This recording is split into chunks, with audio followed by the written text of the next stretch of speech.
Are allegations of ethnic cleansing and war crimes in Ethiopia being ignored? Rights groups accuse security forces of atrocities in the Tigray region. Ethiopian government leaders say the allegations could fuel racial hatred. So what should the response be? This is Inside Story.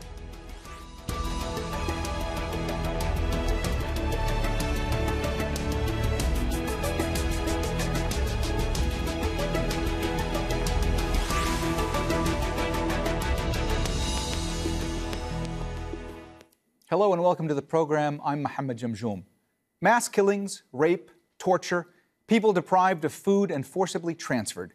They're some of the most serious allegations from almost 18 months of war in the Tigray region of northern Ethiopia. Amnesty International and Human Rights Watch say evidence of ethnic cleansing and war crimes is being ignored internationally. Their joint report focuses on the western Tigray zone. It accuses officials and security forces from the neighboring Amhara region of a coordinated campaign against Tigrayan people. Fighting since late 2020 has so far killed thousands of people and forced many more to seek refuge in neighboring Sudan and Eritrea. Amnesty International and Human Rights Watch are calling for the deployment of peacekeepers led by the African Union to protect civilians and accuse the Ethiopian government of blocking aid workers and investigators from the war zone. We have documented extrajudicial executions, arbitrary and other unlawful killings, forced expulsions, torture and other forms of ill treatment, rape and sexual violence, destruction and looting of property, and mass arbitrary arrests that amount to crimes against humanity and war crimes. Ethiopia's government is pledging to make the guilty accountable, but says what it calls the report's ethnic undertones could fuel hatred, and that the report's recommendations aren't helpful to peace efforts. The Amhara regional government is dismissing the war crimes allegations as lies. Let's remind you of the main events in this conflict so far. Fighting began in November 2020 when Ethiopia's prime minister ordered a military offensive against the Tigray People's Liberation Front. Abiy Ahmed said he was responding to attacks on army bases. Following months of fighting, Tigrayan fighters recaptured the regional capital Mekelle in June. By July, the TPLF entered the neighboring Amhara and Afar regions to the south. In October, the government launched a ground offensive to repel the rebels. They responded by recapturing the city of Lalibela. Thousands have been killed and more than 2 million people forced from their homes. Ethiopia's government declared a unilateral truce last month to allow much-needed aid to be delivered to Tigray. With regards to the situation in Ethiopia, Tigray in particular, of course, we can only be pleased about the truce that has been announced, and we have managed over the weekend for the first time in many months to bring a convoy with 200 metric tons of humanitarian assistance by road into Tigray with food, with especially medical supplies, but also non-food items. All right, let's bring in our guests from Ethiopia. We're joined by Fitz-Gerald. She's the director of the Balsillie School of International Affairs in Canada and has worked in Ethiopia for more than 20 years on issues concerning conflict security and governance. In Kenya's capital, Nairobi, Laetitia Bader, Horn of Africa director with Human Rights Watch and a contributor to the report. In Amsterdam, in the Netherlands, Gebrekirstos Gebreselassie, a writer and researcher and the founder and editor of Tigat.com. That's a website documenting the war in Tigray. A warm welcome to you all, and thanks so much for joining us today. Laetitia, let me start with you today. These are very disturbing allegations that are outlined in this report from your group, Human Rights Watch and Amnesty International. Could you please detail some of the other major findings in this report for our audience? Well, basically, this is based on over a year of research, which started at the outbreak of the conflict, speaking to refugees who were fleeing from Western Tigray in November and December 2020. And what we find, and we document in this report, are waves of very serious crime against the Tigrayan population in Western Tigray. In the first phase, between November and December 2020, we document primarily war crimes by Ethiopian federal government forces alongside Amhara special forces and militia during the initial offensive in this region. And then from December 2020 onwards, we document waves of what we have described and found to be a campaign, an organized campaign of ethnic cleansing. And as part of that campaign, we document a whole range of very serious abuses: extrajudicial killings, sexual violence, mass incarceration in horrific detention conditions, and then the forced expulsions of hundreds of thousands of Tigrayans from this area that had been their home. And from your perspective, have you had a chance to read the report, and what do you think about its findings? I think the objective of the report is very sound: to investigate something that reflects gross human rights violations and atrocities. That said, I guess I'm wearing my research hat, and I would ask some questions that are methodological in nature. So the researchers did not go to the area where the evidence existed in the Wolkite region itself. Secondly, there were over 400, in fact, I think 427 interviews orchestrated, and that's a very good number. However, on close examination of the footnotes, it seems that the evidence that lent to the analysis was heavily weighted to the interviews undertaken by the researchers when they were on the ground in Sudan. And of course, we know that the groups in Sudan at the time not only included ethnic Tigrayan groups that were unfortunately and tragically displaced from Tigray proper, but also the Samri youth arm of the TPLF fighters, which reports suggest orchestrated the killings in Maikadra, deaths which the number continues to grow, but number over 1,200. So that was the first methodological question I had. There were telephone calls that were made to ethnic Amhara from the region of Wolkite, but these were small in number, and we don't get a sense of number, and we don't see that reflected so much in the report. I think the other thing is that there's a big study by Gondar University on this very issue, which has been ongoing for over a year, and research principles command a literature review at the front end, anybody who's an expert on these issues. And it's just strange that there's no reference to that report. And the publication of this report has been unleashed 2 days before the planned publication and launch of the Gondar University report on those mass graves. I guess the last thing I'll say is that the content, to me, does not lend to the findings. To draw such huge conclusions that that accuse others of war crimes and ethnic cleansing needs a very deep investigation and a methodologically sound and robust investigation. So I do feel that there's a slightly weak link between the content of the report and the findings. Laetitia, Anne seems to have some misgivings with the methodology. Would you like to respond to what she was saying? Yeah, I'm very happy to. I mean, first of all, as we describe very clearly in the methodology, our research was ongoing until January 2022. In the course of that, a lot of what we document, I mean, the waves of abuses which happened from December 2020 onwards were at a time where the federal government forces and the Amhara militia were actually preventing people from fleeing into Sudan. So a lot of the research which was done in Sudan was on the early phases of the conflict, including a very detailed descriptions also of what happened in Maikadra.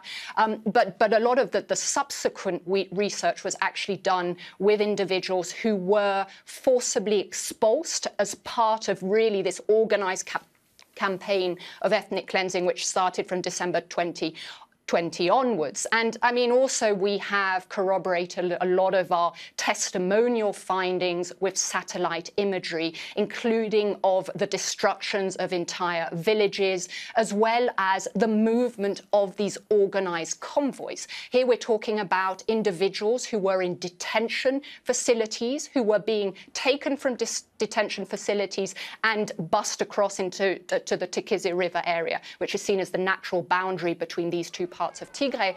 But we're also talking about people who were coerced into leaving. They'd been living in a context of abuses, of fear, of increasing discrimination against Tigrayans. We have a lot of detail in here in terms of what little humanitarian assistance was going into this area. This was an area where the Ethiopian government was in control of giving out assistance, was instrumentalized, and that was used as one of the tools by discriminatory preventing Tigrayans from having access to that, making the context in which they were living in almost impossible to survive in. So I think we can go on methodology for a long time. I mean, Ethiopia is a country where Human Rights Watch, at least for decades, has been doing remote research in. This is a context we are very used to operating in this type of context. Gebrekirstos, have you read the full report? And if so, do you believe that it gives the full, most comprehensive picture of what's going on the ground, or do you think that there's more that needs to be reported? Thank you. Yes, I did. And I'm happy that this report has started to scratch the surface of the crimes committed in Tigray. But it does have also a lot of limitations, some of it imposed by the government deliberately. It didn't allow. Like Anne was saying now, that they didn't go there. Well, the reason they didn't go there is because the government has a policy of total blockade and communications blackout to make sure that no voice comes out of Tigray. But it has also this problem of sticking to previous amnesty report, which was really a dangerous report that victimizes the very victims of Tigrayans as perpetrators of crimes.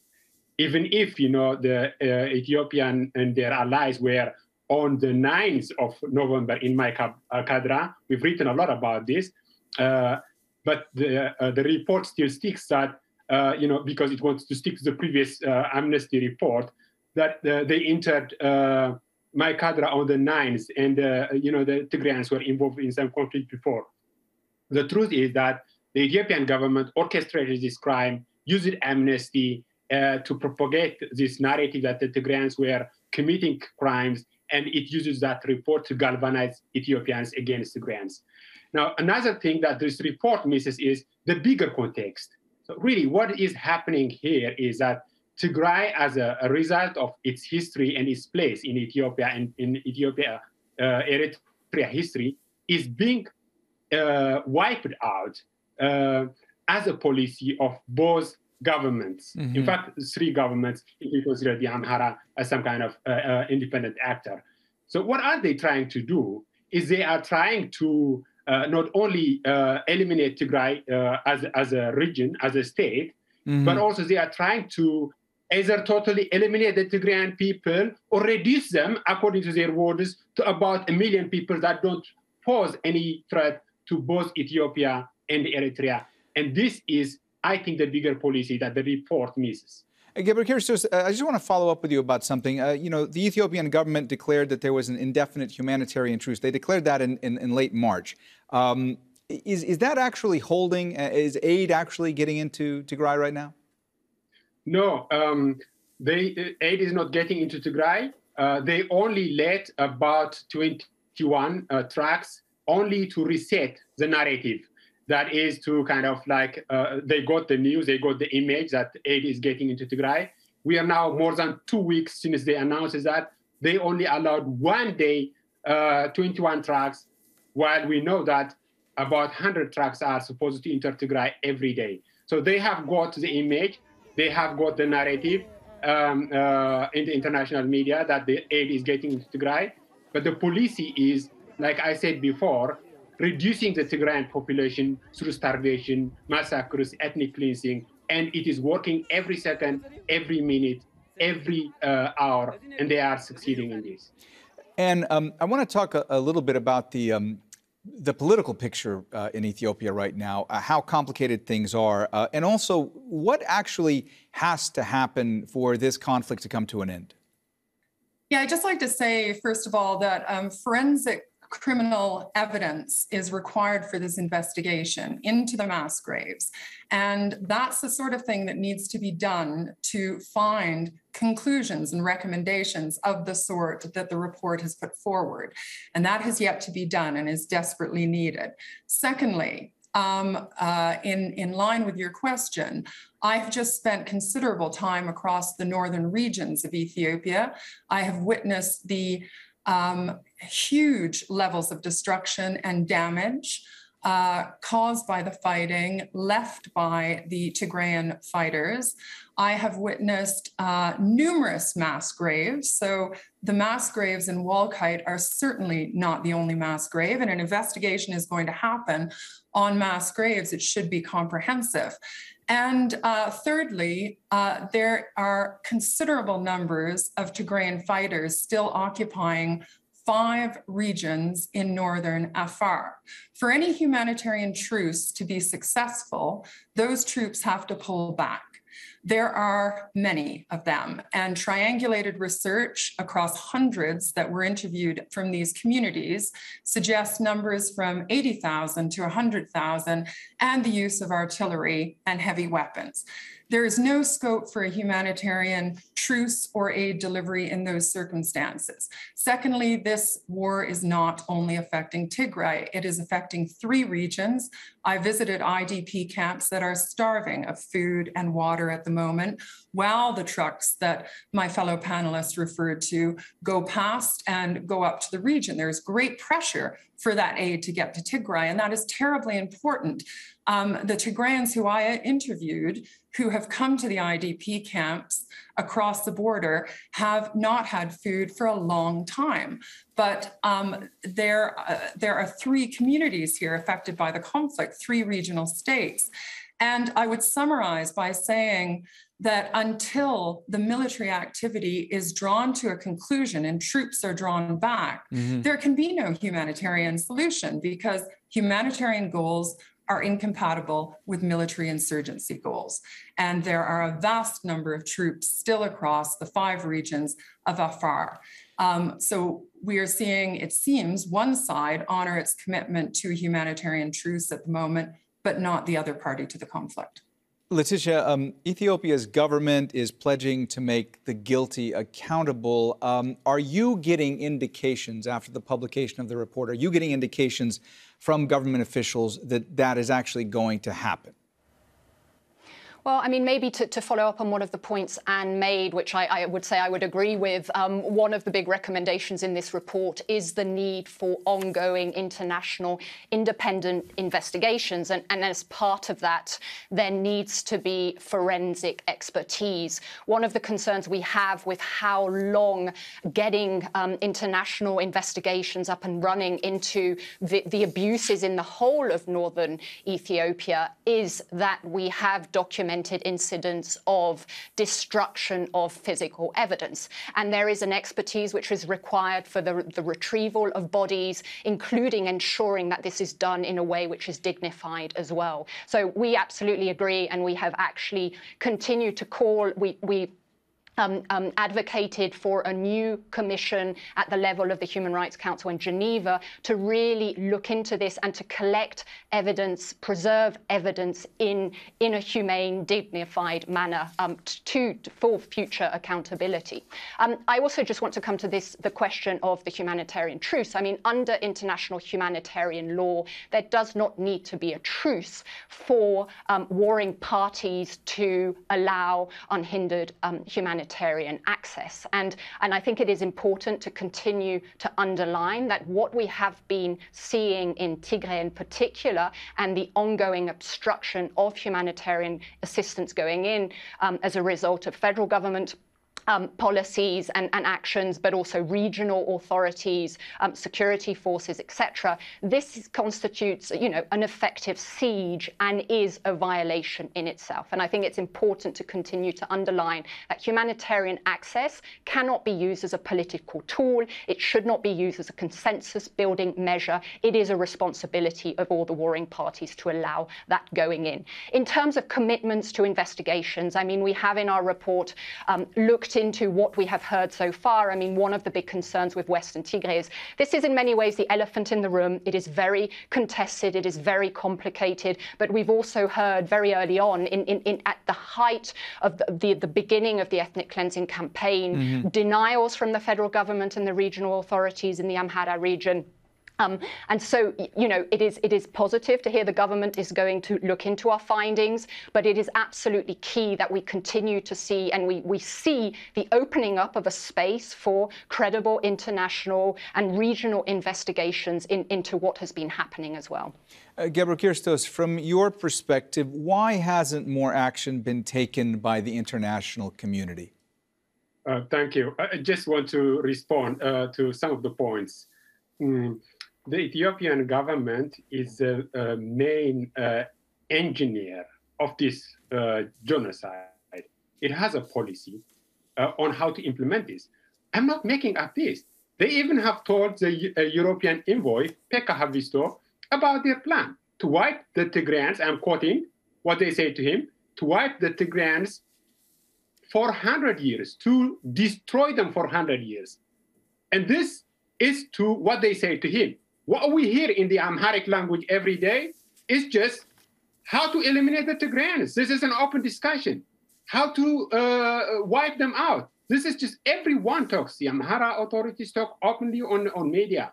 So really, what we are talking here, I don't know why we beautify things, This is a policy of genocide, and it is everything that happens, the aid, the blockade, is all part of the plan to completely wipe out the Tigrayans in the long term. So Anne was talking previously, about the Tigrayans coming out of Tigray. That is also the policy, to first lay siege to them and then to disperse them. And this has been tried, by the way, in 1984 by the communist government. Now it's at a larger scale. So we don't miss that big picture. So how do you expect the Ethiopian government to, why do you recommend to the Ethiopian government to act? It is the very entity, the very engineer of this genocide. So that's one thing. The other reason why the international community is not acting, unfortunately, Tigray doesn't have a lot of global interest. And sadly, it has been allowed to die, while at the same time, once in a while saying some words like, they are concerned. But effectively, they know that this is a genocide. The US knew about this long time ago, about the Western Tigray ethnic cleansing, for example, but there is no action. In fact, today, they are signing memorandum of understanding with European companies, UN. It's all business as usual, because Tigray is not even producing refugees to be seen. The siege, the blockade, the communications blackout have shielded the water from seeing what is happening in Tigray. Gebrekirstos, I'm sorry to interrupt, but we're just about out of time. I want to ask Anne one last question here. Anne, we just have about a minute left. Amnesty International, Human Rights Watch are both calling for the deployment of peacekeepers led by the African Union to protect civilians. Is that something you think might happen? I don't know. The deployment of peacekeepers would require agreement on all sides. That's a fundamental principle of international peacekeeping. I do think that what we are seeing now is a combination of conventional conflict and insurgency conflict still. Insurgency shaped by a serious information campaign with misinformation and disinformation. And what I would recommend is not peacekeepers, so long as both sides respect a humanitarian truce and the TPLF fighters withdraw from afar. But I think some verification and monitoring is desperately required. So an independent verification and monitoring force would be AU-led. This is an African issue. This is for the African continent to support and resolve. But I think something that verifies information, misinformation is vital. All right. Well, we have run out of time, so we're going to have to leave the conversation there. Thanks so much to all of our guests, Anne Fitz-Gerald, Laetitia Bader, and Gebrekirstos Gebreselassie. And thank you, too, for watching. You can see the program again anytime by visiting our website, aljazeera.com. And for further discussion, go to our Facebook page. That's facebook.com/AJ Inside Story. You can also join the conversation on Twitter. Our handle is @AJ Inside Story. From me, Mohammed Jamjoom, and the whole team here in Doha, bye for now.